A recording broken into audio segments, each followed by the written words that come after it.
Technology, everything's good. Nice to meet you, man. Nice to meet you as well. I'm Where are you excited. coming? Where are you coming out of? I'm based out of Florida. I just moved here like a week ago from New York, so Okay. pretty much enjoying it. Good change in weather to start with. They call that migration the snowbirds, right? And that Yeah, and it is true. People are to New York to Florida migration wave is real. People, I see that pretty often with my friends and family. yeah. Well, I had family from New York, and that's all they used to talk about when I was growing up. Going to Florida, we're getting out of all this damn cold here in New York. We're getting out. Yeah, and the So, motivation levels just go higher, especially when we are in the winter time. yeah, for sure. Well, cool, Yeah. man. I'm in Kansas City, Missouri. I'm in the center of America here. So, Okay, great. right on. Lovely. Well, it's great to meet you. I want to begin our conversation with what we've lived through for the last 3.5 years, which has been the global pandemic. How did you do? How did you get through it? And how did it change you? The pandemic was a turning point in my life because that was just about the time when I started out my business and I just moved to the US. It was just about a year.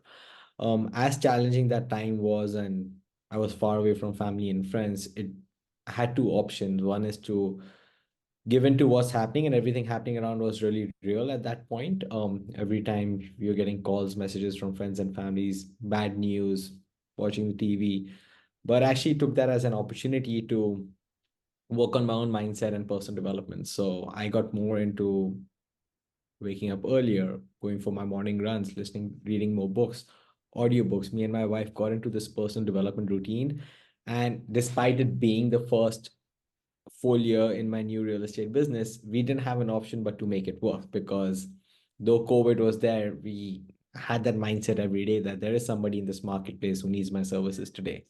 Yeah. So COVID got me built a strong mindset. I think that's how it's changed my attitude. And that's really been helpful like going forward as well because whenever I go through any tough situation, I remember that what the world went through when COVID was there. Literally the whole world shut down for months. And I remember when the lockdown took place, I was calling up my clients and like, yeah, it's just there for 2 weeks, another 1 week, we should be fine. That's something which I wanted. I Yeah. didn't, that's what I was telling them. I was so far from reality. Well, I think we all felt that, it's like I remember when it happened, it was during spring break, and I'm like, well, when spring break's over, we're going to go back. I mean, we'd never seen anything like this. How as humans could our brain wrap around the idea of literally everything that we know just stopping? It's just it still is a weird concept to even wrap my Yeah. brain around, you know? No, So, I agree with you. I'm it's totally, wild. It's yeah. very wild. So there's so much that goes into what you do, and I know you've set up a new business. But if I put you in front of a bunch of third graders and one of the kids looked up and said, "What do you do for a living?" How would you answer that child? That's a great question, Joe. So, a simple way to look at it is I would explain a third grader whenever they would look at any big, tall commercial building, it could be, or a gated community where they're living. Okay. I would say that you see this big residential complex with a nice tennis club, dog park, all these homes all around you. So I help everyday investors like your parents buy into these projects. So multiple people can come together and actually invest here rather than one person doing it alone. So it's not just your daddy, but your friends, parents, everyone getting together. The whole goal really is to fractionalize these large scale investment opportunities, commercial real estate for everyday investors and make it more accessible for them. Okay, what a great explanation. So let's go back to where you were born and raised. How did these seeds of getting into real estate and having a business mind, how did all of that become you today? So that's a good question. While I was born in the US, I grew up in India, and both my parents are entrepreneurs, and I'm an MBA as well. So entrepreneurship did excite me since from my teenage years. I started reading a lot of business books, and but I never could find something that really excited me. And I tried different things. I was in the events business. I also worked with my parents in the healthcare and education business. But when I got came to the US and I saw how so much opportunity there is in real estate, and more so you also feel that you're making an impact, especially with the business that I'm doing right now, when you're actually solving housing crisis for people in scale. I wanted to be involved in a business which, especially new developments, excites me. And that's really important. Seeing that actually the projects you're working on seeing them getting them built right from ground up, something just it gets me really excited. And scale, most importantly, because before this, I realized many service-based businesses, it's hard to scale up. And I was always looking for which business I could get into that we could use technology and scale. So in the annals of business, it's almost like sport. We have these businesses that are successful and people know about them. What's been the most impressive business model that you've ever seen? Kind of the rags to riches, or just somebody that runs a business that you admire? Um, so I feel just looking about everyday products that I use, and I know there would be large companies which you're looking at, let's say Amazon, for example, and I'm really impressed at how simplified they've made it for everybody. Whenever you purchase something, you want to return something within the first 30 days, they don't ask you any questions, and how they've actually built loyalty by being so customer obsessed. And these are the kind of models which do excite me. And I feel that if we can look at businesses where there's a high possibility of building a lifetime customer relationship, rather than just one transaction and the customers coming back to you again and again, that excites me. So for example, private equity real estate. That's a great example. If you invest one time into the fund, you get good results. More often than not, you will want to come back and actually refer your friends and family. Yeah. So yes, we do. When I was a realtor, also the challenge was that those transactions take place once in 5, 6 years. So it's important to look that okay, how those kind of models that people are coming back again, and your lifetime customer value is high. So you're obviously highly driven. Who's been kind of a hero or an inspiration for you in your life? I would say it's just my environment. Of course, my family, they've played a very important role. I read a lot, so a lot of my inspiration comes from reading. I've recently moved into reading biographies as well, and that's been exciting me. So I look for new ways to keep myself motivated, keep myself hungry, because if I don't do that, especially being an entrepreneur, you can get in your mind can start playing tricks on you, and you start getting into this comparison game, and self-doubts come in because the risk of leaving the certainty of doing a job, you really have to make this thing, whatever you're doing, work Yeah. for all the risks that for everything that you've left behind, the comforts. So that keeps me reminded that okay, I just can't be there to, just scrape by. I have to make this work. So what's been some of the best advice you've ever gotten? Well, though best advice has been that to remain persistent no matter what happens. And sure, we've often heard that hard work is the most important to succeed, but I believe persistence because when you just keep at it, when you just keep knocking enough doors, and I come from the world of sales, you do open up opportunities for yourself. This everything just boils down to be a numbers game. There has to be somebody out there who really needs what you're doing. There are more than enough people. It's more than an abundant world. So I feel persistence really ties down well with abundance for me in my life because, and whenever I've taken big leaps, either it could be coming here, starting a practice, or now moving into fund, is that I've always realized that all those any shortcomings we have in our mind is can be overcome by persistence. Just by knocking enough on hours, talking to people, you will find opportunities. So if you could meet anybody alive on the planet right now that you admire, who would you love to meet and talk to? Well, I love to meet Jeff Bezos Yeah. because it really excites me the scale in which he's taken Amazon, starting from your home office and growing to the level where he has today. What I would love to learn from him is that how did he build a team? How did he learn the art of delegation and think about always stay true to customer obsession? And it's very easy to get.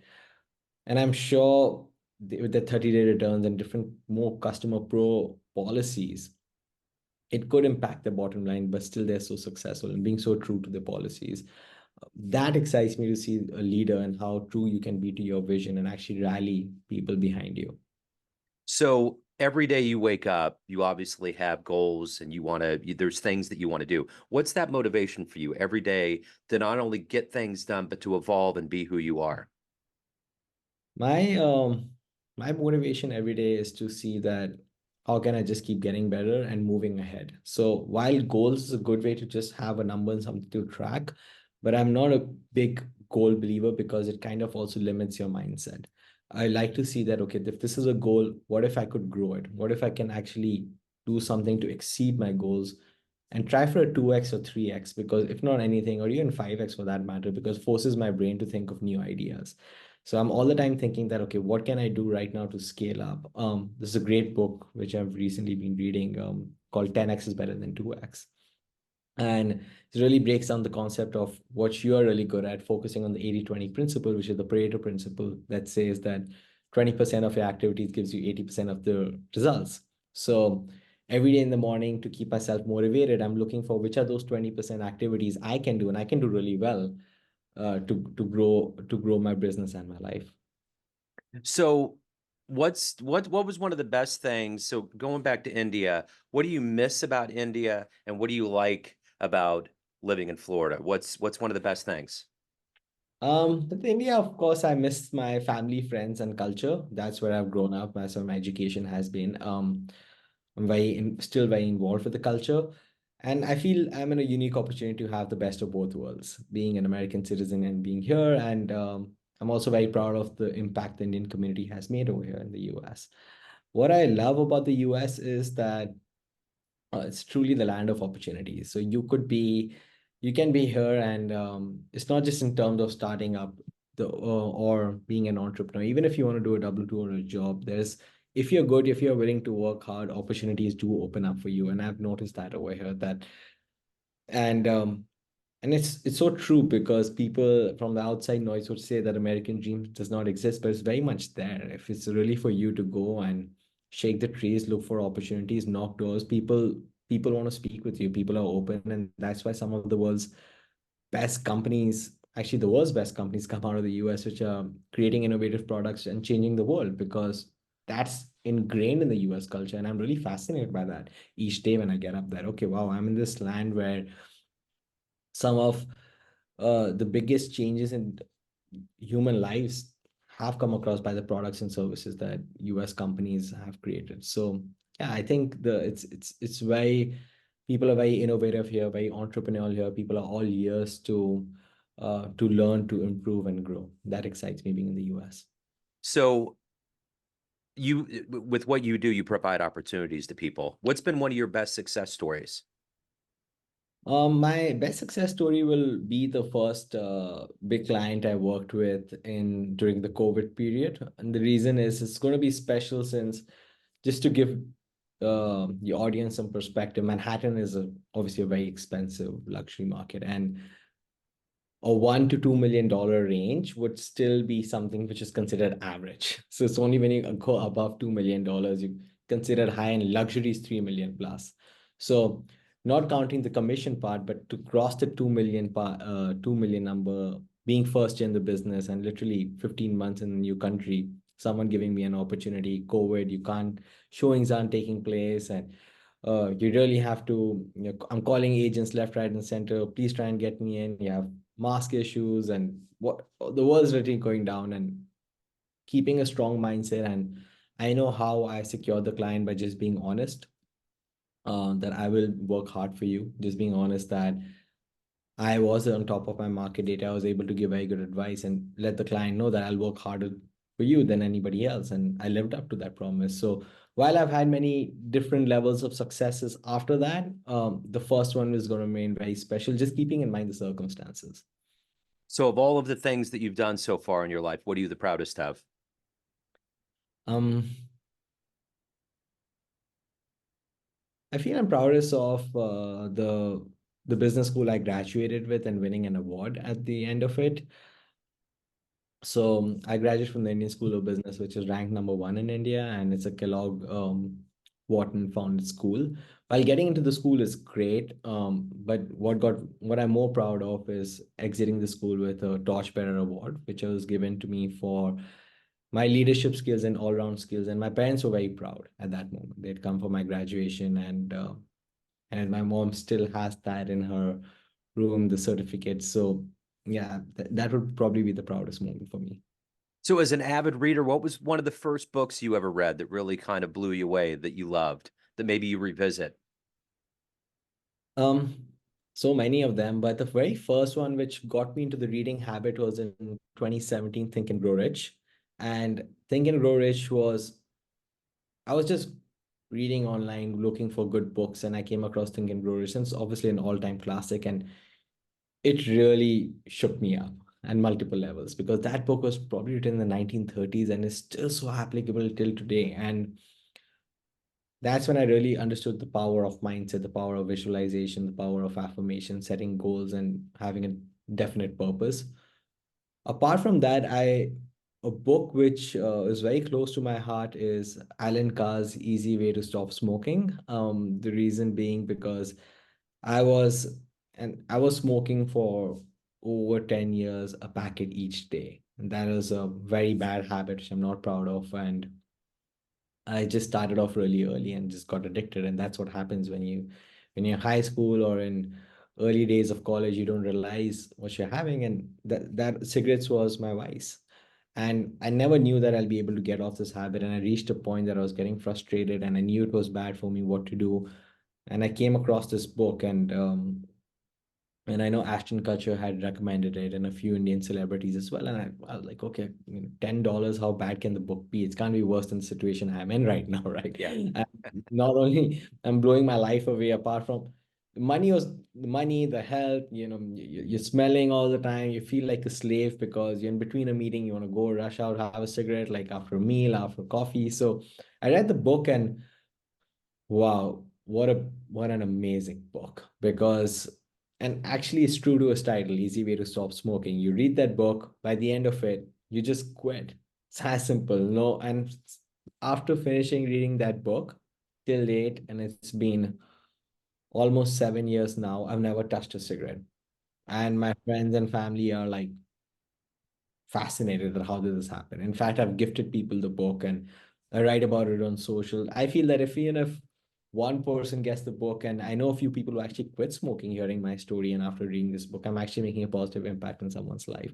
It's a horrible vice, and have been through it. I know how it feels. So please get this book to any of your audience as well if you smoke. I'll have to take a look because I was a heavy smoker for a while, and Okay. I was getting ready to start a family, and I didn't want my son to see me smoke, and I knew what it did to my dad to see me because he was a So, smoker, so it was kind of handed down. But yeah, it's tough, man. It's one of those habits that, um, I mean, it's one of the most powerful addictions on the planet. So yeah, it takes a lot of moxie to get over something like that for sure. So likewise, my father was also a heavy smoker, and then he quit cold turkey one day, and good for him. Like that was probably the way to go. I know myself, I needed that. I thought, should I go for get external support or go for counseling? And I realized that the battle really is inside yeah. because unlike anything else, like this is more accessible. So please get the book. I would encourage you to read the book, in fact. Yeah, absolutely. I would love to, for sure. So everyone out there has a perception of you, family, friends, clients, colleagues, but you run the show. What's your perception of you? Who do you think you are? Um, I just think I'm a ridiculously hardworking person. And that perception has only got solidified after I've come to America even more so because I am extremely passionate about what I do. And I can just, I'm that old school hardworking guy. I can be sitting on my desk and I just love it. It gives fulfills me. I don't ever feel that I'm having to do it. So the perception of my friends also I feel is a bit more aligned now because I've taken a few steps back and in terms of my social life and my other commitments, it's just that when you're on a certain vision and you're just so fired up with what you're doing, that's what occupies your mind. And though I like to create some form of work-life balance, till 2 years ago it was really bad. It was like 70 hours a week, and please, it's not fun. Now I've got it down to about 50, though um for some point you will be out of balance, and I've come to realize that. So if anyone out there wants to reach out, hire you, learn more about you, what's the best way to do that? So the best way to get in touch with me is through my LinkedIn, Nishant Sondhi. You will find me there, and happy to even share my LinkedIn profile link with you for the notes.